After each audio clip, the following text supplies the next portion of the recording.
Some people enjoy it, some don't. Some just go out and do it as a job. It's a daily grind. What is it to you? I enjoy it.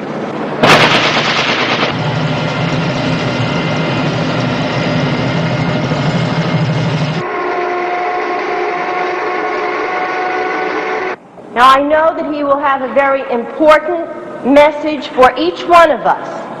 So I want you all to listen very attentively to what he has to say to you. Lieutenant Coker. Well, if you ever have to go to a war, and unfortunately someday you probably will have to fight a war, you'll find out that life becomes very simple, because the only thing you're concerned about is living and dying. Everything else is unimportant, because suddenly your life is at stake. And that's what it's like to be when you become a prisoner, particularly if it's a prisoner of war. Because the thing that got us through were the things that we learned before we were 10 years old. I'd like to open up the questions now.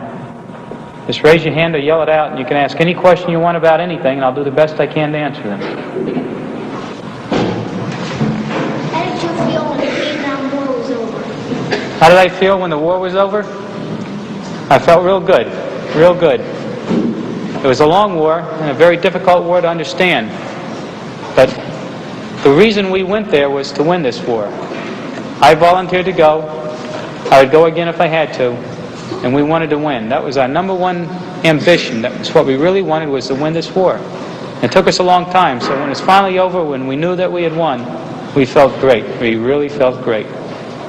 What did Vietnam look like? What did Vietnam look like? Well, if it wasn't for the people, it was very pretty. The people over there are very backward and very primitive, and they just make a mess out of everything.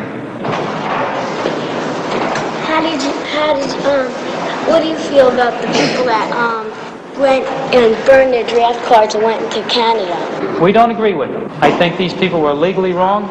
I think sometimes they were cowards. If they wanted to leave and go to Canada, that's okay. But they can't come back, though. In other words, they have